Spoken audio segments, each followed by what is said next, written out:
नमस्कार दोस्तों, मैं हिम्मत सेठ एक बार फिर आपके सामने उपस्थित हूँ एक नए वीडियो को लेकर। दोस्तों, आज हम बात करेंगे साहिल साहिल बिखरे मोती पुस्तक पर। दोस्तों, हम महावीर समता संदेश यूट्यूब चैनल से बोल रहे हैं और आपका बहुत बहुत स्वागत है इस यूट्यूब चैनल पर। आपसे ये अपील कि अगर आपने अभी तक भी हमारे यूट्यूब चैनल को सब्सक्राइब न किया है तो सब्सक्राइब कर लें, बेल आइकन दबाना ना भूलें। और अगर वीडियो अच्छे लग रहे हैं तो लाइक करें, फॉरवर्ड करें, अपने दोस्तों को भेजें, अपने सोशल ग्रुप्स में डालें। और उनसे भी निवेदन करें कि वो हमारे इस चैनल को सब्सक्राइब करें, क्योंकि ये चैनल बहुत गंभीर विषयों पर बात करता है। और वो विषय ऐसे होते हैं जो आदमी के जनजीवन से जुड़े हुए विषय हैं। तो ऐसे ऐसे चैनल्स आजकल बहुत कम हैं जो लोगों को सही राय, सही बात, सही चीज दिखाते हैं। इसलिए हमारा निवेदन है कि इसको ज्यादा से ज्यादा सब्सक्राइब करें। तो आज हम बात करेंगे साहित्य की। बात हम हर बार करते हैं, हर वीक में एक बार तो कर ही लेते हैं। कभी 10 दिन भी हो जाते हैं, लेकिन करते हैं। और आज हम साहिल साहिल बिखरे मोती पुस्तक पर बात करने वाले हैं। ये पुस्तक इकबाल सागर जी ने लिखी है। इकबाल सागर जी हिंदुस्तान जिंक में नौकरी करते थे और बड़े शायर हैं। और ये मतलब कॉलेज के दिनों में भी काफी अच्छी शायरियाँ वगैरह करा किया करते थे। मैं इनको तब से सुन रहा हूँ और देख रहा हूँ। हिंदुस्तान जिंक में तो ये वैसे एम्प्लॉयज अफसर थे, लेकिन साहित्य में इनका अलग तरह का रुझान है। तो ये, और ये बहुत सी जगह वो भी मेंबर मेंबर भी हैं, अध्यक्ष भी हैं। इसका जो प्रकाशन किया है वो तामीर सोसाइटी ने किया है, उदयपुर से ही पब्लिश हुई है ये। और स्वदेशी ऑफसेट प्रेस ने छापा है इसका। और ये जो है उदयपुर में ही पैदा हुए थे। और शैक्षणिक योग्यता इन्होंने एमए उर्दू में किया, एमए सोशियोलॉजी में किया, और फिर ये लॉ में डिप्लोमा किया इन्होंने। और फिर अदीब और अदीब कामिल कोई इनकी डिग्रियां हैं जो उर्दू या अरबी की होंगी। ये 24 अगस्त 1942 को इनका जन्म है। और 1968 से शायरी कर रहे हैं। ये इनका छोटा सा परिचय है। बाकी और भी कई चीजें हैं, लेकिन इसकी ज्यादा जरूरत में इसको नहीं लगती है। 22 ऑल इंडिया मुशायरा में इन्होंने अपने कन्वीन किए हैं। 26 मुशायरों का संचालन किया है। और ऑल इंडिया रेडियो और दूरदर्शन पे भी आप अपने शायरियाँ मतलब ये पढ़ चुके हैं। इस पुस्तक ये पुस्तक जो है साहिल साहिल बिखरे मोती, इसके ऊपर चर्चा करेंगे अपने डॉक्टर हेमेंद्र चंडालिया का परिचय मैं आपको पहले कई बार दे चुका हूँ, इसलिए शायद ज़्यादा जरूरत नहीं है। फिर भी बता देता हूँ कि ये प्रोफेसर थे अंग्रेजी विभाग में, जनार्दन राय नागर राजस्थान विद्यापीठ में। जनार्दन राय नागर विद्यापीठ में प्रोफेसर भी थे, ये डीन भी रहे हैं और डायरेक्टर भी रहे हैं। इसके अतिरिक्त ये सेंट्रल यूनिवर्सिटी हरियाणा के वाइस चांसलर भी रहे हैं कुछ समय के लिए। तो इनका बहुत प्रशासनिक अनुभव भी है। और लिखने का पढ़ने का तो है ही, क्योंकि लिटरेचर में है, ये अंग्रेजी लिटरेचर के हैं और हिंदी में लिखते हैं। तो वो सारी चीजें हैं। तो चंडालिया सर, आपका बहुत बहुत स्वागत हमारे इस चैनल पे, आपके ही चैनल पे आपका स्वागत है। और हमारे दर्शकों को आप बताएं कि ये पुस्तक आपने क्यों चुनी और इसमें क्या खास। नमस्कार मित्रों। साहित्य की चर्चा की इस श्रृंखला में आज हम इकबाल सागर साहब की जो पुस्तक है साहिल साहिल बिखरे मोती, उस पर बातचीत करेंगे। और उस बहाने से उर्दू की जो परंपरा है, गजल की, नज्म की, उस पर भी बात करेंगे। और ये भी बात करेंगे कि हिंदुस्तान में जो गंगा जमनी तहजीब विकसित हुई, उस तहजीब को आगे बढ़ाने में इस मुल्क में उर्दू साहित्य की जो भूमिका है, वो कैसे एक बहुत ही सार्थक भूमिका रही है। उदयपुर में बहुत सारे कवि हुए, हिंदी भाषा में रचना करने वाले बड़े बड़े नाम हमने देखे हैं। अ, मनीषी पंडित जनार्दन राय जी नागर से लेकर के प्रोफेसर धन चतुर्वेदी जी, डॉक्टर प्रकाश आलम आतुर। शाह खान, प्रकाश आतुर जी, यहाँ राम गोपाल शर्मा दिनेश भी रहे विश्वविद्यालय में, और बहुत से नाम हैं, प्रसिद्ध नाम हैं। इसके समानांतर उर्दू साहित्य में भी बहुत श्रेष्ठ रचनाएं उदयपुर में लिखी गई। उनमें हमारे सबके अजीज शायर, बहुत वरिष्ठ आबिद अदीब साहब, जो राजस्थान साहित्य अकादमी के सचिव भी रहे, और उस दौर में जब राजस्थान साहित्य अकादमी राजस्थान की एकमात्र अकादमी हुआ करती थी और 7 विभिन्न भाषाओं का वहाँ काम होता था, तब उर्दू साहित्य का भी वही एक केंद्र था, और नखलिस्तान नाम से एक पत्रिका का संचालन प्रकाशन राजस्थान हिंदी साहित्य अकादमी किया करती थी उदयपुर से। तो ऐसे बहुत सारे रचनाकार हुए उदयपुर में। अगर हम गिनना चाहें तो आबिद अदीब साहब का मैंने उल्लेख किया, इसी तरह बोहरा यूथ के एक लीडर सालेह मोहम्मद नायब साहब हुआ करते थे, वो भी बहुत अच्छी गजल और नज्म लिखा करते थे। खलील तनवीर साहब एक बड़े शायर हैं उदयपुर में। इसके अलावा प्रेम भंडारी साहब, डॉक्टर गिरिजा व्यास, ये लोग भी बहुत अच्छी उम्दा शायरी उदयपुर में करते रहे और बड़ा नाम इन लोगों ने कमाया। हमारे एक मित्र जो पत्रकार भी रहे, दिनेश ठाकुर, वो यहाँ पहले जय राजस्थान में और फिर राजस्थान पत्रिका में रहे, बाद में वो जयपुर चले गए और वहाँ नवभारत टाइम्स में संपादक रहे। तो वो भी उर्दू में काफी एक प्रसिद्ध नाम है। उनकी एक बहुत बेहतरीन किताब है गजलों की, हम लोग भले हैं कागज पर। अभी हाल में उनकी तीसरी पुस्तक आई है गजलों की, तो उनका भी ताल्लुक उदयपुर से रहा है। तो इससे में जब हम इकबाल सागर साहब का जिक्र करते हैं तो उनका परिचय तो सेठ साहब ने आपको दे ही दिया।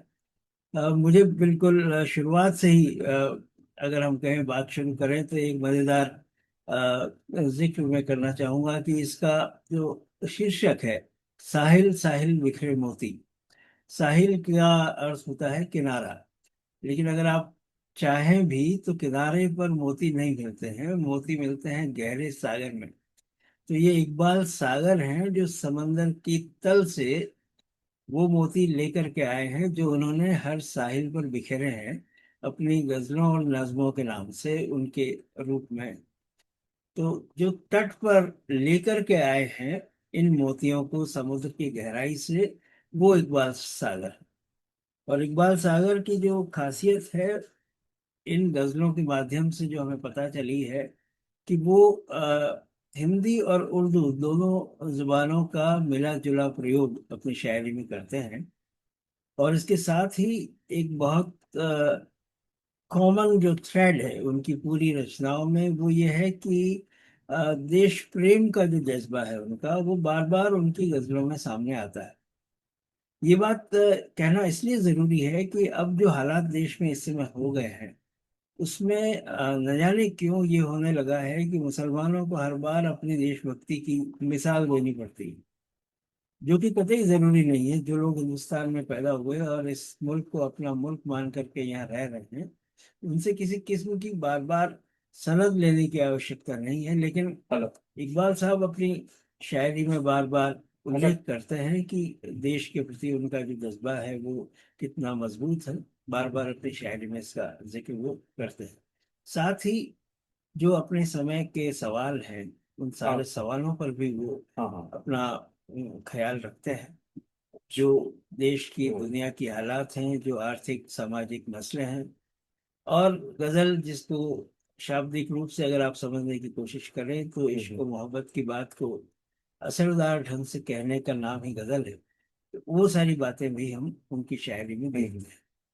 तो बहुत ज्यादा उन पर समीक्षात्मक टिप्पणी करने से बेहतर मैं ये मानता हूँ कि उनकी गजलों से ही हम गुजरें, उनकी गजलों को पढ़ें और मैं पाठकों तक उन गजलों को पहुंचाऊं, जिससे कि हमारे जो श्रोता हैं, पाठक हैं, वो स्वयं तय कर सकें कि कितने उम्दा गजलों के रचनाकार इकबाल साहब हैं, और आज के समय के एक महत्वपूर्ण शायर के रूप में मैं आपका तारुफ उनसे कराता हूँ। जो पहली रचना है जिसका मैं यहाँ पाठ कर रहा हूँ, उसमें हम वो मिसाल देखते हैं जिसका मैंने अभी जिक्र किया, कि हिंदी और उर्दू दोनों को मिला करके, दोनों को एक साथ प्रयोग करके वो अपनी रचना धर्मिता को आगे बढ़ाते हैं। सामान्यतया जो साहित्यिक कार्यक्रम होते हैं, उन कार्यक्रमों में ईश वंदना या सरस्वती वंदना या कहीं अपने किसी भी इष्ट को याद करने की एक परंपरा रही है। बात है, लेकिन तो तो क्या हो रहा है उसी तो। तरीके से इस पुस्तक के प्रारंभ में भी जो पहली रचना है, वो एक तरीके से आ, समर्पण भी है और एक आह्वान भी है। वो कहते हैं कि हर बंदे का दाता है तू, हर जीवन की आशा है तू, भरता है दुनिया की झोली, बे मांगे भी देता है तू, सांसों सांसों तेरी धड़कन, हर एक दिल में जिंदा है तू, चलो मैं ठीक है, हूँ मैं बताता जर्रा, हूँ। तू है सूरज, कतरा हूं मैं, दरिया है तू, सबका मालिक, सबका सरवर, हर एक सर का साया है तू, तू है नहीं हाकिम, करवाना है। मुंसिफ आदिल, फरियादी की सुनता है तू, मौजों मौजों तू सागर है, गुलशन गुलशन महका है अभी तू। मैं आधा घंटे बाद फिर बात तो करता हूँ। ये जो गजल है क्या, उसमें अभी उस एक रिकॉर्डिंग हो रही है। जो प्रकृति मान लें आप उसको, या इस संसार को चलाने वाली ताकत मान लें, या खुदा मान लें, जिसमें भी आपका यकीन हो उसको मान लें, तो इकबाल साहब उसको अपना समर्पण व्यक्त करते हैं और कहते हैं कि जो इंसान की जिंदगी है, उसका सार, उसका अंतिम लक्ष्य वही ताकत है, वही प्रकृति है। और वो मानते हैं कि वो एक दयालु ताकत है। वो प्रकृति ऐसी है जो हर इंसान के दुख दर्द को समझती है, और उसको मिटाने के लिए, इंसान को राहत देने के लिए वो हमेशा से मौजूद रही है और मौजूद रहती है। तो ये हमने पढ़ी उनकी पहली गजल, जो इस संकलन की पहली गजल है। और इसकी खासियत ये है, जैसा मैंने कहा पहले भी, कि हिंदी और उर्दू दोनों जुबानों का उसमें लगातार प्रयोग हुआ है, एक मिश्रण है जो कि हम हिंदुस्तानी कह सकते हैं। जब भारत की राष्ट्रभाषा बनाने की बात हुई थी, तब महात्मा गांधी ने भी ये कहा था कि हिंदुस्तानी इस देश की भाषा होनी चाहिए, राजभाषा भी होनी चाहिए। यद्यपि वैसा कुछ हो नहीं पाया, पर आज भी बहुत सारे लोग ये समझते हैं कि शायद वही सही रास्ता है। तो आगे बढ़ते हैं और एक और गजल की बात करते हैं, जो कि बहुत ही अच्छी गजल है, जिसमें वो अपने मुल्क की बात करते हैं। वो ये कहते हैं कि जमी जिसकी सरासर आसमां है, बुलंदी पर मेरा हिंदोस्तां है, कहाँ तुम ढूंढते फिरते हो उसको, मेरा कातिल तो मेरा पासमां है, नजर के सामने कांटे ही कांटे, गुलों की जस्तजू में बागबां है, नहीं ढूंढे से तो मिलता है हमदम, मुझे आवाज दे कि तू कहाँ है, पहन कर कीमती जेवर भी आखिर, बड़ी बेआबरू उर्दू जुबां है, दिया दिल तो पड़ी आफत में जा भी, सुनो तो मुख्तसर सी दास्तां है, और वतन से बढ़ के कोई शय नहीं है, फिदा सागर का दिल है और जा है।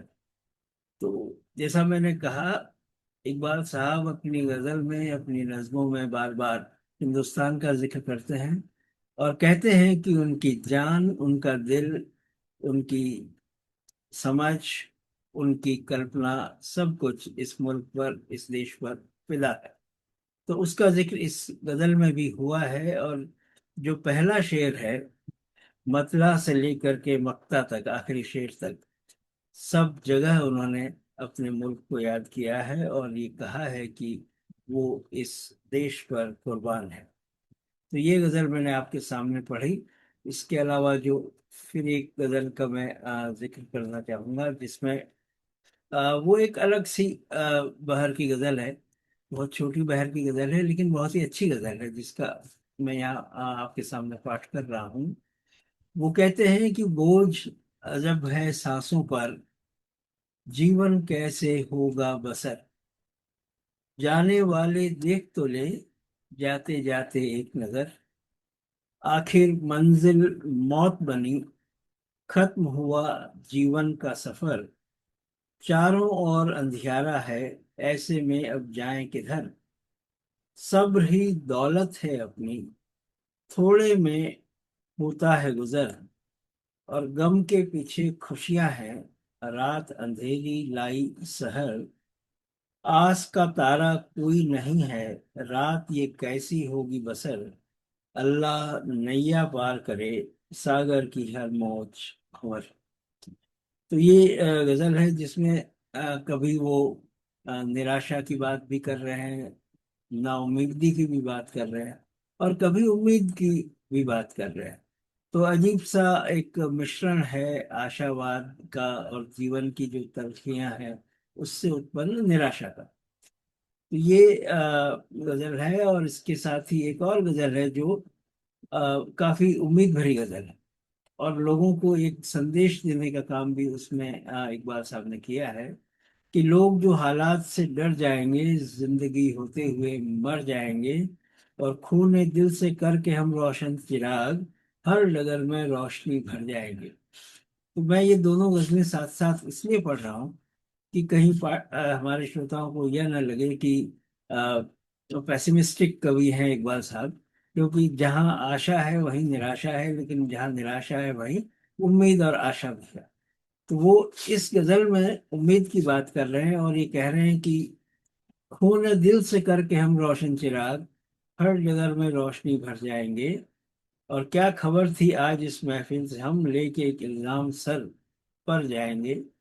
शहर जुल्मत में जो आ पहुंचे हैं हम, करके हर महफिल मुनव्वर जाएंगे। आके फिर खुशबू के ताजिर बाग में, शाख से लेकर गुले तर जाएंगे। आए मैं खाने में सागर शाम से, रात के पिछले पहर घर जाएंगे। तो बहुत अच्छी गजल, जो एक तरीके से जिसको हम रवायती गजल कह सकते हैं, पारंपरिक गजल भी है, और उसमें कुछ तेवर ऐसे भी हैं जो लोगों को उम्मीद बनाते हैं और उनको एक बेहतर जिंदगी की तरफ ले जाने की बात करते हैं। और अब जो मैं गजल पढ़ रहा हूँ वो आज के समय के बहुत कुछ रिफ्लेक्शंस उसमें हैं। चाहे ये पुस्तक 2003 में प्रकाशित हुई हो, लेकिन 2026 में देश के जो हालात हैं वो भी इसमें है। तो आप देखेंगे कि शायरी की जो ताकत है वो कई दफे ये है कि अपने समय के आगे की बात भी करती है, जिसको हम अंग्रेजी में कहते हैं ट्रांसेंडेंटल पोइट्री। ट्रांसेंडेंटल पोइट्री वो है जो न सिर्फ अपने वक्त की बात करती है, लेकिन अपने वक्त से आगे निकल करके भविष्य की बात भी करती है। तो जो दुनिया की बेहतरीन शायरी है, चाहे वो अंग्रेजी में कही गई है, हिंदी में, या किसी भी जुबान में, वो हमेशा ये इस बात में सफल होती है। ये बात कहती है, चाहे तुलसीदास को हम लें, वाल्मीकि को लें, शेक्सपियर को लें, या काफका को लें, या उर्दू में मीर से लेकर के गालिब और फिराक साहब को लें। तो ये सारे जो शायर हुए हैं दुनिया में, उन्होंने अपने वक्त की बात तो की है, लेकिन अपने वक्त से आगे की भी बात की। तो ये गजल है जिसको आप सुनिएगा, बड़ी मजेदार है, अच्छी गजल है। कि कहर जालिम हुक्मरानों का खताकारों पे है, और हाथ जो फूलों पे था कल आज अंगारों पे है। कासिद ए नामोतबर ने राज जाहिर कर दिया, जो कि था तहरीर खत्म आज दीवारों पे है। शबनमी बूंदें गुलाबों पे हैं कुछ ठहरी हुई, या नमी अशकों की उनके सुर्ख रुखसारों पे है। आज के दिन खुल के मैखाने पे बरसी है घटा, आज के दिन मेहरबान साकी भी मैखारों पे है। और हर गरीबों की तलब दो वक्त की रोटी फकत, अहले जर की तो नजर दौलत के अंबारों पे है। और बेसहारों को सहारा कोई भी देता नहीं, अहले दुनिया का गजब तो वक्त के मारों पे है। कह गई सागर से टकरा के कोई सागर की लहर, खैर हो कि नाव फिर तूफान के धारों पे है। तो इस समय जो पूरी दुनिया में चल रहा है, एक किस्म का कॉन्फ्लिक्ट, संघर्ष चल रहा है, भारत में भी आर्थिक तूफान आया हुआ है, अगर हम राहुल गांधी के शब्दों में कहें, और पूरी दुनिया में इस समय टकराव है। तो ऐसे समय में भी जो बात इकबाल साहब ने कही है वो बिल्कुल सही है कि दुनिया में जो विषमता है, एक तरफ लोग बड़े बड़े आप समझिए कि संपत्ति और दौलत के ढेर से बना रहे हैं, और दूसरी तरफ वो लोग हैं जो कि अपनी जो मूल जरूरतें हैं उसको भी पूरा नहीं कर पा रहे हैं। तो विषमता लगातार बढ़ रही है, भारत के अंदर भी बढ़ रही है और बहुत देशों के बीच जबरदस्त भी बात बढ़ है। रही है। तो उस विषमता का उल्लेख भी यहाँ इकबाल साहब करते हैं, और वो कहते हैं जैसे कि हम गरीबों की तरफ दो वक्त की रोटी फकत, अहले ज़र की तो नजर दौलत के अंबारों को है। और ये अंबार हमको अंबानी की भी याद दिलाते हैं और अडानी की भी याद दिलाते हैं। तो ये जिक्र इसलिए भी जरूरी है कि लिखी होगी तब बिरला की याद दिलाते तो होंगे। उस दौर में भी इस किस्म की विषमता थी। आज ये विषमता टाटा और बिरला उस समय। बढ़ गई है। तो टाटा बिरला से लेकर के अंबानी और अडानी तक इस मुल्क में ये जो विभाजन रहा है वो लगातार बढ़ रहा है, और उससे जो आम लोग हैं उनकी जिंदगी बेहद कठिन होती चली जा रही है। एक बार फिर एक गजल में वो कह रहे हैं कि जिस तरीके से जो लीगल सिस्टम है इस समय भी जुडिशरी है, तो हम लोग न्याय के लिए जो तीसरा एक तरीके से स्तंभ मानते हैं जुडिशरी को, किसी भी जमहूरियत का, लोकतंत्र का, लेकिन जमहूरियत के इस तीसरे स्तंभ को लेकर के भी बहुत सारी चिंताएं हमें इस समय हो रही हैं कि वो कितना स्वतंत्र है, कितना स्वायत्त है, न्याय वाकई में वहाँ मिल सकता है कि नहीं। ऐसा जो माहौल है उसी पर इकबाल साहब अपना गौर फरमाते हैं और कहते हैं कि फैसला नामुनासिब सुनाया गया, बेकसूरों को फांसी चढ़ाया गया, जलने वाले चिरागों को गुल कर दिया, यूं खताओं को अपनी छुपाया गया। पीठ पर वार यारों ने जब भी किया, दुश्मनों को गले से लगाया गया। और हम चिरागे शबिस्ता नहीं थे मगर बस उजाले की खातिर जलाया गया। ठेस लगते ही यूं टूटते तो नहीं, क्यों न पत्थर हमें भी बनाया गया। हम तो सूरज थे बादल में छुप ना सके, बारहा जिस्त में आजमाया गया। गिरने वाले नहीं थे कभी राह में, तुमको दानिश सागर गिराया गया। तो ये जो हकीकत है, जो यथार्थ है जीवन का, जो जीवन की असलियत है, उसका भी बार बार जिक्र उन्होंने किया। और फिर एक गजल में वो ये कह रहे हैं कि उससे हमारे प्यार का रिश्ता अजीब है, उतना ही दूर दूर है जितना करीब है। अपने वतन के वास्ते हो जाऊंगा शहीद, इस पर लुटाए जान ये किसका नसीब है। ऐसे भी हो ही जाते हैं रिश्ते कभी कभी, लड़की बड़ी अमीर है लड़का गरीब है। और वहशत से अपने शहर से होने लगी मुझे, शायर है यहाँ है कोई न कोई अदीब है। और कैसे निभेंगे तेरे मेरे अब ताल्लुकात, तेरा हबीब जो है वो मेरा रकीब है। पाई है इसने सच्ची मोहब्बत हर एक से, सागर जहां में सबसे बड़ा खुश नसीब है। तो ये बातें अलग अलग शेरों में और गजलों में उन्होंने कही है। मैं आखिर में इस गजल के साथ अपनी बात खत्म कर रहा हूँ कि इकबाल साहब की शायरी में इंसानियत की बात है बार बार, और वो इंसानियत को सबसे ऊपर रखते हैं। जो मजहबी विभाजन है, जो धर्म के आधार पर मतभेद है लोगों के भीतर, एक किस्म की दरार डालने का काम इस समय जो हमारी जमहूरी पार्टियां हैं वो कर रही हैं, तो उसके खिलाफ वो ये बात कहते हैं। और बहुत ताकत से, बहुत शिद्दत के साथ वो ये बात कहते हैं कि वो जो बहाते रहते हैं इंसान का लहू, शामिल है उनके खून में शैतान का लहू। अफसोस कत्ल का नहीं इस हादसे का है, इंसान ने बहाया है इंसान का लहू। कुछ और जिंदा रहने को ऐशो निशात में, करते हैं बेजमीर ही ईमान का लहू। और पल भर में टूट जाती है बरसों की दोस्ती, बहता है एक लम्हे में पहचान का लहू। रंगत तो उसकी लाल है बस इतना सोचिए, पंडित का खून हो के मुसलमान का लहू।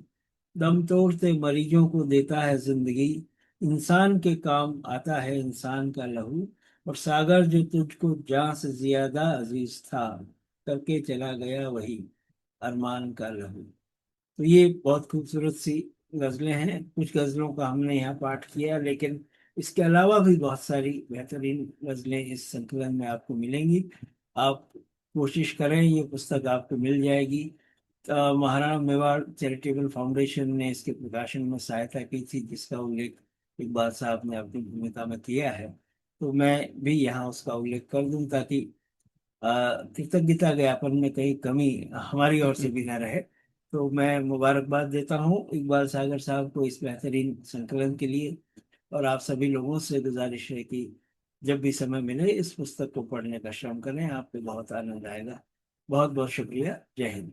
आभार चंडालिया सर आपको कि आपने एक अच्छी पुस्तक का जो है चर्चा की उसके ऊपर। और हमारे मित्र हैं इकबाल सागर तो, और उनको भी अच्छा लगा होगा अगर वो सुनेंगे, सुना होगा या सुनेंगे, तो उनको भी बहुत अच्छा लगेगा कि उनकी पुस्तक का कि हमने चर्चा की है। तो इस वीडियो को हम यहीं समाप्त करते हैं, और आशा करते हैं कि आगे भी आप इस तरह से साहित्य में रुचि लेने वाले लोगों को इकट्ठा करेंगे और उनके बारे में बातचीत करेंगे। साहित्यकारों से भी निवेदन है हमारा कि वो अपने साहित्य की अगर चाहें तो वो आ सकते हैं, अपनी बात कर सकते हैं। आपका ये मंच आप सबके लिए खुला है, और इसमें कोई उस तरह की पाबंदियां नहीं है कि हम ही करेंगे कुछ जो ही होगा। सभी साहित्यकारों से हमारा निवेदन है कि वो इस मंच को अपना मंच समझ करके अपनी बात को रखने का काम करें। ये अपील फिर एक बार करता हूँ कि अगर आपने हमारे YouTube महावीर समता संदेश YouTube चैनल को सब्सक्राइब न किया है तो सब्सक्राइब कर लें, बेल आइकन दबाना न भूलें। वीडियो अच्छा लग रहे हो तो लाइक करें, फॉरवर्ड करें और लोगों को भेजें। और इस पुस्तक का जो वीडियो है वो तो सभी शायरों को, कवियों को पहुंचना ही चाहिए, क्योंकि ये उनके संबंध में है। तो कमेंट बॉक्स में जाएं, कमेंट लिखें, सुझाव दें। आपके कमेंट और सुझाव हमें और बेहतर करने की और अग्रसर करेंगे। मिलते हैं किसी और वीडियो के पर। जय हिंद, जय भारत, नमस्कार।